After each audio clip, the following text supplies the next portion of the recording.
بسم الله الرحمن الرحيم. الحمد لله الذي خلق الإنسان وعلمه البيان. الصلاة والسلام على رسول الرحمن سيد الإنس والجان صاحب الجود والإحسان سيدنا ومولانا محمد المبعوث بخير الملل والأديان وعلى آله وأصحابه بدور الإيمان. أما بعد فأعوذ بالله من الشيطان الرجيم. بسم الله الرحمن الرحيم. ألا إن أولياء الله لا خوف عليهم ولا هم يحزنون الذين آمنوا وكانوا يتقون. صدق الله مولانا العظيم وصدق رسوله النبي الكريم ونحن على ذلك من الشاهدين والشاكرين والحمد لله رب العالمين. يا رسول الله انظر حالنا، يا حبيب الله اسمع قالنا، إننا في بحر هم مغرق خذ يدي ساحل لنا أشكالنا. مولاي صل وسلم دائما أبدا على حبيبك خير الخلق كلهم، منزه عن شريك في محاسنه فجوهر الحسن فيه غير منقسم. فاق النبيين في خلق وفي خلق ولم يضانوه في علم ولا كرم. هو الحبيب الذي ترجى شفاعته لكل هول من الأهوال مقتحم. ثم الرضا عن أبي بكر وعن عمر وعن علي وعن عثمان ذي الكرم. يا رب بالمصطفى بلغ مقاصدنا واغفر لنا ما مضى يا واسع الكرم. اللهم رب صل وسلم دائما أبدا على حبيبك خير الخلق كلهم. رب اشرح لي صدري ويسر لي أمري واحلل عقدة من لساني يفقهوا قولي.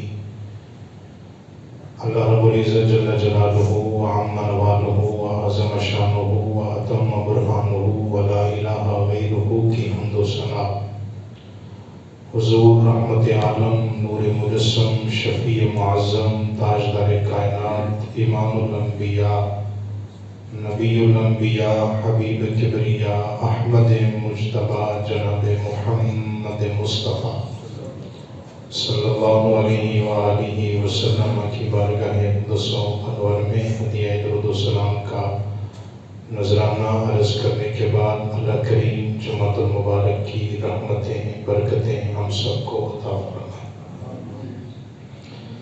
ماہ صفر المظفر کے اندر بالخصوص بر صغیر پاک و ہند میں اور بالعموم پوری دنیا میں جو اللہ کے نیک اور برگزیدہ بندے ہیں، اہل اللہ ہیں، ان کے عرس اور ان کی یاد منائی جاتی ہے. اس ماہ مقدس میں بے شمار ایسی ہستیاں ہیں کہ جن کے یوم وصال اسی ماہ صفر کے اندر ہے. اسی مناسبت سے چند ایک باتیں جو آیات مبینات میں نے تلاوت کی ہیں ان کی روشنی میں شان اولیاء اور آخر میں ایک دو باتیں مخدوم الاولیاء حضرت سیدنا علی بن عثمان المعروف حضرت داتا علی حجویری رحمۃ اللہ تعالیٰ علیہ. کیونکہ آج 20 صفر ہے اور آپ کا عرس انعقاد پذیر ہے اور آج عرس کا آخری دن ہے، اور 20 سفر کو ہی حضرت داتا صاحب کا یوم وصال بھی ہے، اتفاقاً یہ جمعۃ المبارک بھی ہے۔ قرآن کریم برہان رشید کے جو الفاظ تلاوت کیے گئے ہیں بڑے مشہور ہیں۔ الا ان اولیاء اللہ لا خوف علیہم ولا هم یحزنون، فرمایا خبردار، بے شک جو اللہ کے ولی ہیں نہ انہیں کوئی خوف ہے نہ ہی انہیں کوئی غم ہے۔ الذین آمنوا وکانوا یتقون، آگے تفصیل یہ بیان کی کہ وہ ولی کون ہے، تو فرمایا وہ ہیں جو ایمان والے ہیں اور تقوی والے ہیں۔ اس کا مطلب ہے کہ جس بندے کے دل میں ایمان ہے وہ بندہ ولایت کے ملک میں داخل ہو چکا ہے۔ اب وہ ولایت کے کس درجے پہ پہنچتا ہے یہ تقویٰ اس کا فیصلہ کرے گا۔ اس کے دل میں اللہ کا ڈر کتنا ہے، وہ اللہ سے ڈرتا کتنا ہے، تقویٰ کتنا اختیار کرتا ہے، یہ اس کی جو زندگی ہے یہ اس سے بات اخذ کی جائے گی۔ ورنہ الذین آمنوا تک جو بات ہے کہ وہ لوگ جو ایمان والے ہیں، اس کا مطلب ہے جس نے بھی کلمہ پڑھا ہے وہ اس ملک کے ولایت میں داخل ہو چکا ہے۔ اب یہ درجہ بدرجہ کہاں تک یہ بات جاتی ہے، یہ بندے کی اپنی جو زندگی ہے، بندے کے جو معاملات ہیں، بندے کے جو اعمال ہوتے ہیں، یہ ساری بات ان پہ ڈیپینڈ کرتی ہے۔ تو فرمایا جو اللہ کے ولی ہوتے ہیں وہ بے خوف ہوتے ہیں، نہ ڈر ہوتے ہیں، غم انہیں کوئی نہیں ہوتا۔ قرآن کریم برہان رشید کا یہ اصول یاد رکھیں، قرآن کی اصطلاح میں یہاں پہ 2 لفظ بڑے قابل غور ہیں اس آیت میں مختصر سی تفصیل آسان کر کے عرض کروں گا۔ 2 لفظ ہیں اس آیت میں جو بڑے قابل غور ہیں۔ پہلا ہے الا، جس کا مطلب ہے خبردار، اور دوسرا ہے انا، شک نہیں کرنا۔ قرآنی اصطلاح میں اور قرآن کے اصول کے مطابق قرآن کریم برہان رشید میں جہاں پہ یہ 2 لفظ اکٹھے آئیں گے نا، جس مقام پہ بھی الا اور انا، جیسے یہاں پہ اکٹھے الا انا، تو قرآن کریم برہان رشید میں جہاں پہ یہ 2 لفظ اکٹھے ملیں، اس کا مطلب ہے کہ اللہ نے اس معاملے میں بہت زیادہ تاکید فرمائی ہے کہ اس مسئلے پہ اب اس بات پہ غور کرو۔ اب تاکید کس بات کی ہے؟ فرمایا خبردار، شک نہ کرنا، اللہ کے ولی نہ ڈر بھی ہوتے ہیں بے خوف بھی ہوتے ہیں۔ خبردار اگر آپ نے دنیا میں اپنی زندگی میں کہیں دیکھا ہو تو جہاں پہ لفظ خبردار لکھا ہوتا ہے اس کا مطلب یہ ہے کہ اس کے قریب نہ جانا جان کا خطرہ ہے۔ عموماً آپ نے جہاں پہ کوئی بجلی کی ننگی تاریں ہوں، اس طرح کا مسئلہ ہو، کرنٹ لگنے کا اندیشہ ہو، بندے کی جان ضائع ہونے کا اندیشہ ہو، تو واقعہ والے وہاں پہ لکھتے ہیں بڑی موٹی سرخی کے ساتھ خبردار، اس کے قریب نہ جانا، کیوں کہ تیری جان کو خطرہ ہے۔ اب لفظ الا اس شان ولایت والی آیت میں اللہ بیان فرما کے ارشاد یہ فرمانا چاہتا ہے خبردار۔ دنیا کا خبردار اور ہے، قرآن کا خبردار اور ہے۔ وہ دنیا کا خبردار ہے، اگر اس خبردار کو کراس کرو گے تو جان کا خطرہ ہے، اور قرآن یہ کہہ رہا ہے خبردار، یہاں پہ شان ولایت سامنے بیٹھی ہے۔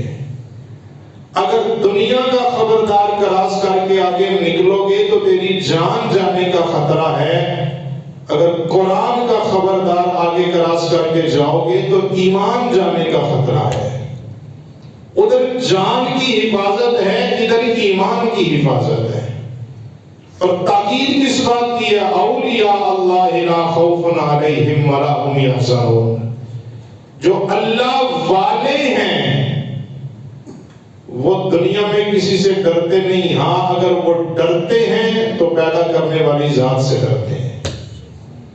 اور اگر ان کی شان میں کوئی گستاخی کرو گے، ان کے حوالے سے زبان درازی کرو گے تو پھر خبردار۔ اور ساری بات آسان کر کے کہوں، داتا علی حجویری کا نام لیتے ہوئے ایک بار نہیں تمہیں 100 بار سوچنا پڑے گا۔ اگر ذات کے اندر، شان کے اندر کوئی گستاخی کرے گا تو جان جانے کا خطرہ نہیں بلکہ پورا ایمان ضائع ہونے کا خطرہ سامنے موجود ہے۔ میں ذمہ داری سے یہ جملے عرض کر رہا ہوں، قرآن کی تفسیر پڑھ کے دیکھیں۔ نہ ماننا ایک الگ چیز ہے، نہ ماننے والے تو اس وقت دنیا میں موجود ہیں جو اللہ کو بھی نہیں مانتے۔ نہ ماننے ایک الگ بات ہے کہ کسی کو بندہ مانتا نہیں ہے، ایک ہے ماننا نہیں، دوسرا پھر اس پہ کوئی زبان درازی کرنا۔ زبان درازی کی اجازت نہ قرآن نے دی ہے نہ حدیث نے دی ہے۔ من عاد لی ولیا فقد آذنتہ بالحرب، اللہ کے محبوب علیہ السلام نے فرمایا جو بندہ اللہ کے کسی ولی کے ساتھ دشمنی کرے، اللہ فرماتا ہے میں اس کے ساتھ اعلان جنگ کرتا ہوں۔ اب وہ کائنات بنانے والا جو ہر چیز سے پاک ہے، وہ بندوں سے اعلان جنگ کرتا ہے تو پھر کیسے کرتا ہے؟ اس حدیث کی شرح پڑھ کے دیکھیں، من عاد لی ولیا فقد آذنتہ بالحرب، جس نے کسی اللہ کے ایک ولی سے دشمنی رکھی ہے اللہ اس کے ساتھ اعلان جنگ کرتا ہے۔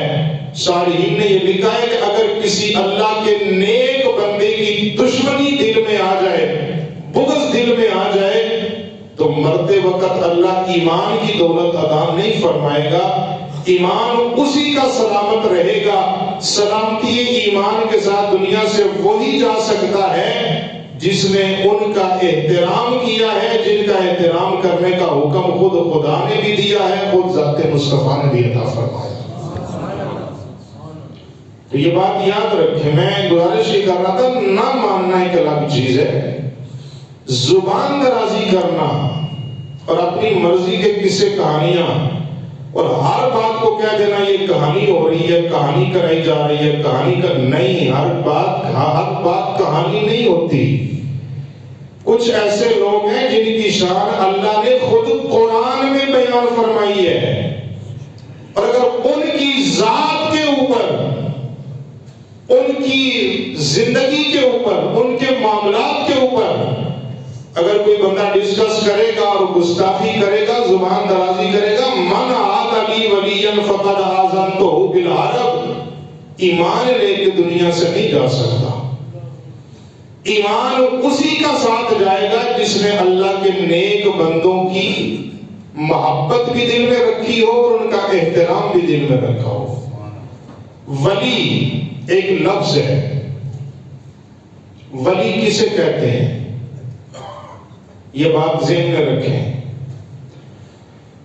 یہ جو ولایت ہے یہ باپ کی وراثت میں نہیں ملتی۔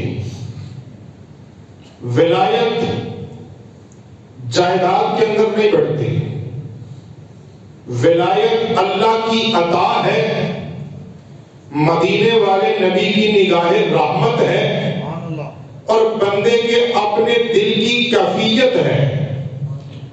جب اللہ کی عطا بھی ہو، مدینے والے نبی کی رحمت بھی ہو، بندے کا اپنا دل بھی صاف ہو، جب یہ تینوں چیزیں اکٹھی نظر آئیں تو پھر اس بندے کو دنیا یا داتا علی حجویری کے نام سے جانتی ہے یا پیر مہر علی کے نام سے یاد کرتی ہے۔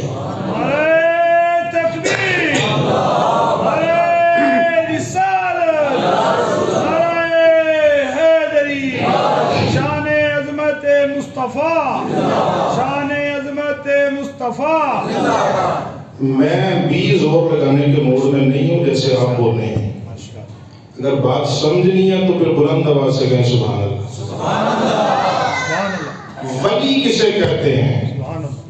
ولی ایک لفظ ہے، قرآنی لفظ ہے، عربی کا لفظ ہے۔ ولی کا پہلا مطلب ہے دوست۔ ولی کا دوسرا مطلب ہے، معنی ہے قریب رہنے والا، اور ولی کا تیسرا معنی ہے محبت کرنے والا۔ جب کوئی لفظ بولے نا یہ اللہ کا ولی ہے، یہ تینوں معنی ذہن میں رکھیں۔ جس کو اللہ کا ولی کہا جا رہا ہے یہ اللہ کے قریب بھی ہے، یہ اللہ سے محبت بھی کرتا ہے، یہ اللہ کا دوست بھی ہے۔ یہ تینوں چیزیں جب سامنے آئیں، یہ اللہ کا دوست بھی ہے، اللہ کے قریب بھی ہے، اللہ سے محبت بھی کرتا ہے۔ جس بندے میں یہ تینوں کیٹیگریاں نظر آئیں سمجھے وہ اللہ کا ولی ہے۔ اب سوال یہ پیدا ہوگا کہ اللہ تو ہر بندے کے ساتھ ہے، نحن اقرب الیہ من حبل الورید، ہر بندے کی شارک سے زیادہ قریب ہے۔ پھر ولیوں کے پاس کیا لینے جاتے ہو؟ داتا علی حجویری کے مزار پہ کیا لینے جاتے ہو؟ تاجدار گولڑا کو سلام کیوں کرنے جاتے ہو؟ اللہ تو ہر جگہ پہ موجود ہے، ہر بندے کے ساتھ موجود ہے۔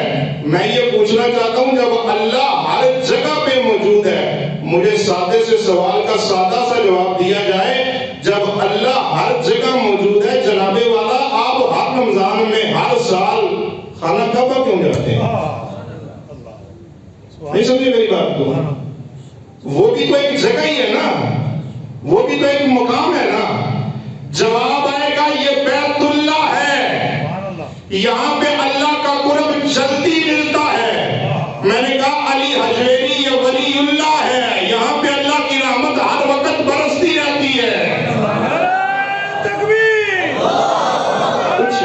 رسالت، حیدری، شان عظمت مصطفیٰ، شان عظمت مصطفیٰ، شان اولیاء، شان اولیاء۔ بیت اللہ تو ہے لیکن اللہ خود وہاں پہ نہیں رہتا۔ مجھے قسم ہے پیدا کرنے والے کی، بیت اللہ ہے، اللہ خود اپنے گھر میں نہیں رہتا، لیکن جہاں پہ اللہ کا ولی ہوتا ہے اس کی شان یہ ہے، اس کا مقام یہ ہے کہ محبوب خدا نے ارشاد فرمایا اللہ کا ولی کوئی عام بندہ نہیں ہوتا۔ بیت اللہ ہے، خدا کا گھر ہے، وہاں پہ اللہ خود نہیں رہتا، لیکن جو اللہ کا ولی ہوتا ہے مصطفیٰ فرماتے ہیں بندہ عبادت کر کر کے اللہ کے اتنا قریب چلا جاتا ہے، ہاتھ بندے کے اٹھتے ہیں، پکڑنا خدا کا ہوتا ہے، زبان بندے کی ہوتی ہے، بولنا خدا کا ہوتا ہے، پاؤں بندے کے ہوتے ہیں۔ حدیث بخاری کی نہ ہو میں ذمہ دار ہوں، حدیث قدسی نہ ہو میں ذمہ دار ہوں۔ فرمایا نفلوں کے ذریعے، عبادت کے ذریعے بندہ رب کے اتنا قریب ہوا، وہ بیت اللہ ہے، اللہ کا گھر تو ہے، خدا چاہے تو ملتا نہیں۔ اللہ کا ولی وہ ہے عبادت کر کر کے اللہ کا اتنا قرب پا لیتا ہے، زبان بندے کی ہلتی ہے، بولنا خدا کا ہوتا ہے۔ یہ موبائل کو زبان بندے کی ہوتی ہے، بولنا خدا کا ہوتا ہے، ہاتھ بندے کے ہوتے ہیں، پکڑنا خدا کا ہوتا ہے۔ اس لیے یہ وہ درگاہیں ہیں جہاں پہ ہر وقت اللہ کی رحمتوں کا نزول ہوتا ہے۔ ان درگاہوں کے، ان قبروں کے اندر کسی ارے غیرے نتھو خیر بابے کی قبر نہیں، وہ کوئی بابے اور ہیں جو کوئی شاہ کوئی نہیں۔ جن بابوں کو ہم مانتے ہیں، جانے مانی یہ بابے وہ ہیں جنہوں نے نگاہ اٹھا کے 90 لاکھ ہندوؤں کو کلمہ پڑھا کے مصطفیٰ کا غلام بنایا ہے۔ تاریخ پڑھ کے دیکھو اور مجھے بتاؤ بر صغیر کے اندر دھرتی ہند کے اوپر کوئی نبی تو نہیں آیا، یہاں پہ اسلام کس نے پھیلایا ہے؟ یہاں پہ لوگوں کو کلمہ کس نے پڑھایا ہے؟ سیدوں کو چھوڑ دے، وہ ایک اعلیٰ بات ہے، اعلیٰ نسل ہے، اعلیٰ نسل ہے، میں ان کی بات کر نہیں سکتا، اپنی اور آپ کی بات کرتا ہوں۔ اپنے اوپر چلیں، تیسری چوتھی دادا پردادا اس سے اوپر چلے جائیں، کیا کوئی مسلمان نظر آئے گا؟ بہت مشکل سی بات ہے۔ کوئی کسی مذہب میں تھا، کوئی کسی مذہب میں تھا، ان لوگوں کو کلمہ پڑھانے والا اس دھرتی کے اوپر یا آپ کو علی حجویری نظر آئے گا یا خواجہ اجمیری نظر آئے گا. یہ دو ہستیاں آپ کو نمایاں نظر آئیں گی. بات کہیں دور نہ چلی جائے. داتا علی حجویری نے جب لاہور میں آ کے ڈیرا لگایا ہے، ایک کتاب ہے جس کا نام ہے تاریخ لاہور. اس کے اندر یہ تقریباً 1000 سال پیچھے کی ساری داستان لکھی ہے. اردو کی کتاب ہے، ہر بندے کے لیے آسان ہے، اس کے اندر حوالے بھی موجود ہیں. تاریخ لاہور پڑھ کے دیکھیں. داتا علی حجویری نے جب اس لاہور شہر میں آ کے ڈیرا لگایا نا، اس وقت یہاں پہ سب سے جو ٹاپ کا مذہب سمجھا جاتا تھا وہ تھا سورج کی پوجا کرنے والے. سورج کی پوجا کرنے والے. جانے من ذرا اپنے لفظوں پہ غور کر، کہیں بات دور نہ نکل جائے. پانی پرن سے ہلیاں کرنگا رنگ کڑھے پرے اوسطہ جانیے جس کا توڑ چڑھے. ان بابوں کے اوپر بات کرتے کرتے کہیں ایسا نہ ہو کہ ایمان ہی ختم ہو جائے بندے کا. من عاد علی ولی فقد آذنتہ بالحرب. اس حدیث کا مطلب بھی کسی سے پوچھا جائے کہ اللہ فرماتا ہے کہ جس نے میرے ولی کے ساتھ دشمنی رکھی میں خود اس کے ساتھ اعلان جنگ کرتا ہوں. تو جب اللہ اعلان جنگ کرے تو پھر بچے گا کیا میرے پاس اور تیرے پاس؟ اللہ کے ولی بحثوں کی جگہ نہیں ہوتے ہیں. یہاں پہ عقیدے کی بات یاد رکھیں. ہم ولی کسے سمجھتے ہیں؟ شریعت کی دریاں اڑانے والا ہو ہم اسے اللہ کا ولی نہیں سمجھتے. نماز روزے کا پابند نہ ہو ہم اللہ کا ولی نہیں سمجھتے. اللہ کا ولی دور کی بات ہم برا انسان بھی نہیں سمجھتے. جو مصطفیٰ کی شریعت کا بانی ہے وہ بندہ بھی نہیں پورا ہو سکتا. ولی ہونا تو بڑے دور کی بات ہے. ہوا میں اڑتا ہوا بھی نظر آئے ہم پھر بھی اللہ کا ولی نہیں مانتے. کرتب دکھانا اللہ کے ولی کی نشانی نہیں. اِذَا ذَكَرَ اللہ، مدینے والے نبی کا فرمان ہے جس کے چہرے کو دیکھو تو خدا یاد آ جائے سمجھو یہ اللہ کا ولی سامنے بیٹھا ہوا ہے. تو جنہوں نے حضرت داتا علی حجویری کو دیکھ کے کلمہ پڑھا تھا، جنہوں نے خواجہ اجمیری کو دیکھ کے کلمہ پڑھا تھا، چہرہ دیکھ کے تو خدا یاد آیا ہوگا نا، تبھی تو کلمہ پڑھا ہے حضور کا. ہم اللہ کا ولی اسے نہیں مانتے جو کرتب دکھانے والا ہو. کیوں؟ ولایت باپ کی وراثت میں نہیں ملتی. ولایت خدا کی عطا سے ملتی ہے، مصطفیٰ کی نگاہ رحمت سے ملتی ہے. جب اللہ کی عطا بھی ہو، مصطفیٰ کی نگاہ رحمت بھی ہو، بندے کا دل بھی صاف ہو، اللہ اس بندے کو مقام ولایت وہ عطا کرتا ہے. پھر اس ولایت کی خیرات اللہ عطا فرماتا ہے جس کا تاج اللہ نے حسنین کے بابا حضرت مولا کائنات کے سر پہ سجا کے دنیا میں بھیجا ہوا ہے. بس یہ بات یاد رکھیں.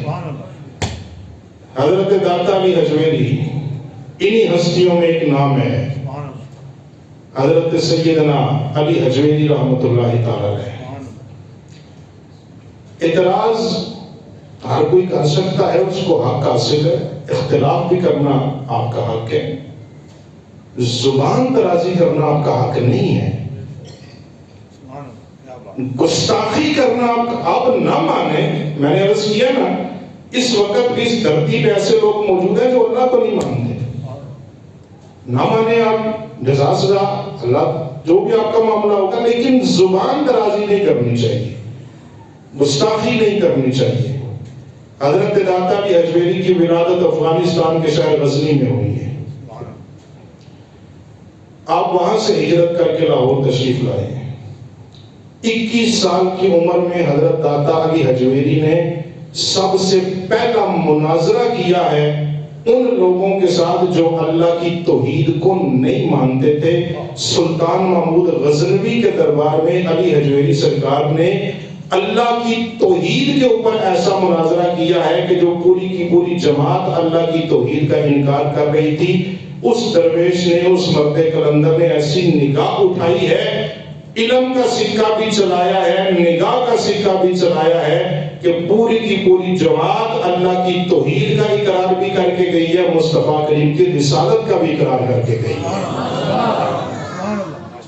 یہ بھی تاریخ تو پڑھے نا، یہ بھی تو ان بزرگوں کی تاریخ ہے. جب حضرت داتا کی حجویری لاہور تشریف لائے، اس سے پہلے آپ نے افغانستان سے شام کا سفر کیا ہے.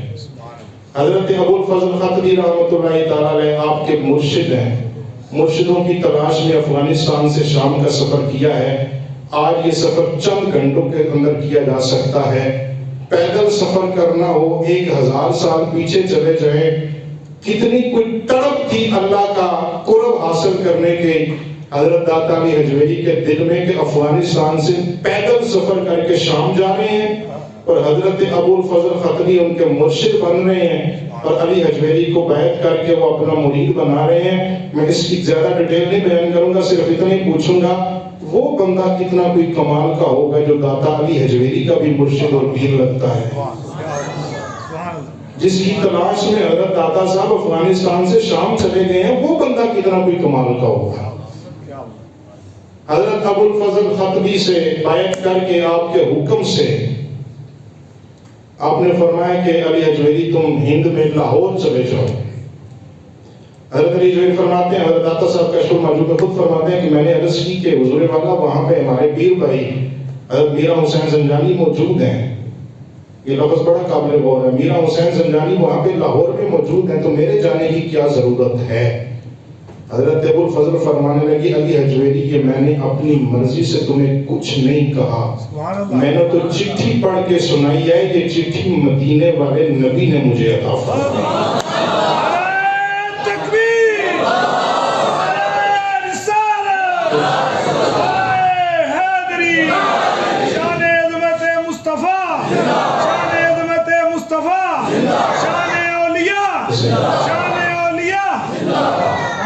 یہ جو داتا صاحب نے لاہور میں آ کے ڈیرا لگایا ہے یہ اپنی مرضی سے نہیں لگایا, حضور نے حکم عطا فرمایا ہے اور حضور کی مرضی سے تشریف لائے ہیں.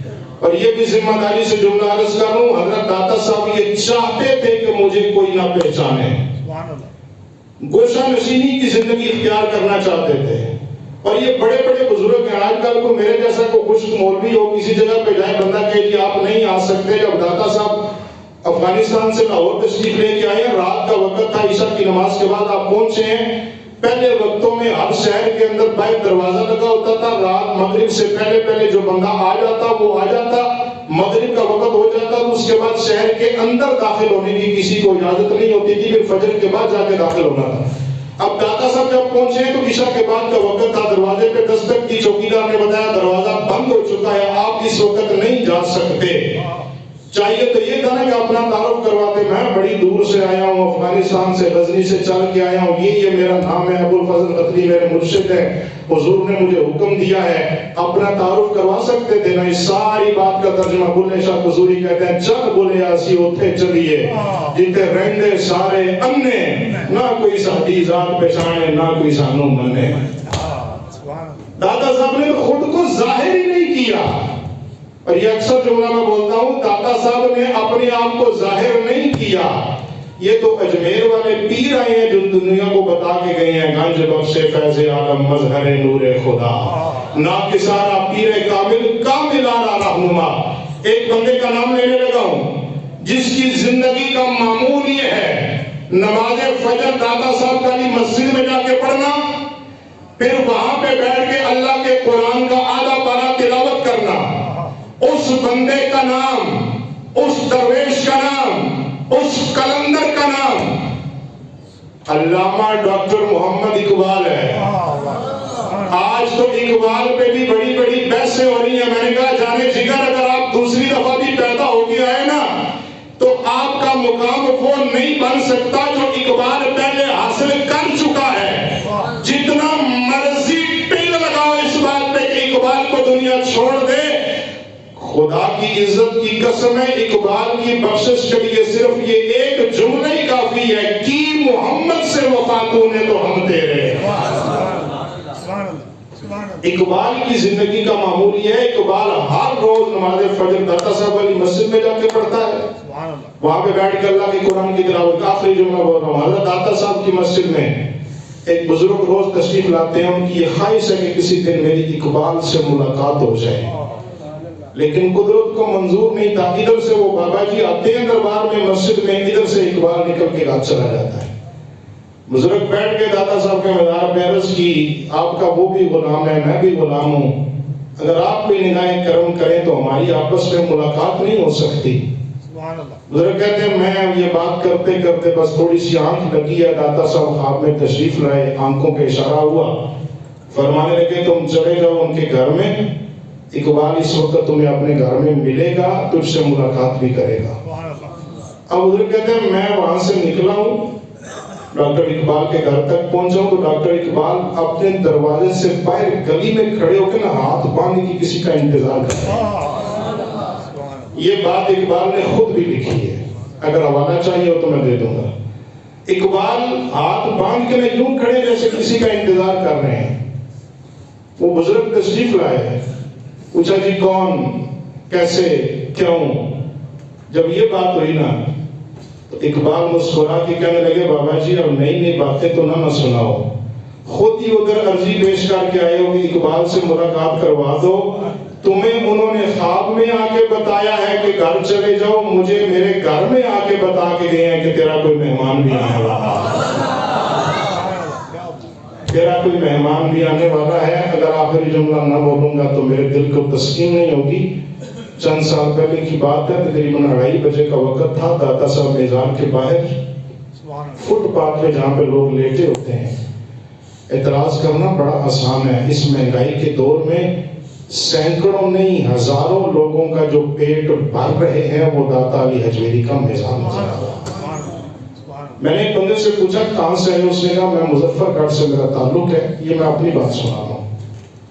اور ہم تقریباً 150 بندے ہیں جو یہاں پہ لاہور میں مزدوری کرتے ہیں, اور 700 یا 800 روپیہ ہم دن کی مزدوری لیتے ہیں, اور بڑی مشکل سے ہم یہ سارے معاملہ. میں نے کہا کھانا وغیرہ رہائش, انہوں نے کہا رہائش ہماری یہاں پہ ہے. داتا صاحب میدان سے نکلے, پل کے نیچے جو فٹ پاتھ ہے, رہائش تو ہماری یہی ہے. میں نے کہا کھانا کدھر سے کھاتے ہیں؟ جو اس بندے نے جواب دیا, دل ٹھنڈا کر کے رکھ دیا اس نے کہا حضرت صاحب آپ ایک بندے کی بات کرتے ہیں, ہم ہزاروں بندوں کا صبح و شام یہی نعرہ ہوتا ہے, وسطا روے داتا دا روزہ فقیرانوں کمی کوئی نہیں. ماننا یا نہ ماننا یہ اپنے اپنے مقدر کی بات ہے. بندہ داتا صاحب کے دربار کے باہر کھڑا تھا, روزے کی طرف, مزار کی طرف دیکھ کے بار بار کہتا ہے داتا دے 10 روپیے, داتا دے 10 روپیے.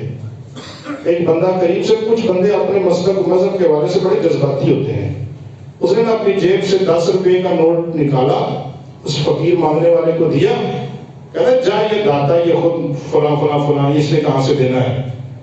بندہ کوئی درویش تھا اور تھا بھی بڑا کوئی پکا ملنگ. جب وہ دیکھ کے آگے چلا گیا نا تو داتا صاحب کے مزار کی طرف منہ کر کے کہتا واہ داتا جدو دین دے ہمیں تو نہ منگن والے کو لے کے دے سکتا ہے, جدو دین دے ہمیں تو انہوں کو لے کے دے سکتا ہے جنہیں مندے ہی نہیں. تو یہ اپنے اپنے مقدر کی بات ہے. یہ اللہ کے ولی وہ ہیں جنہوں نے اپنی زندگیاں اللہ اور اس کے رسول کے احکامات کے مطابق گزاری ہیں, اور ہمیں ان کی زندگی کا سے درس یہ ملتا ہے کہ ہم بھی اپنی زندگی ایسے گزاریں جیسے خدا کا حکم ہے, ذات مصطفیٰ کا حکم ہے. وآخر دعوانا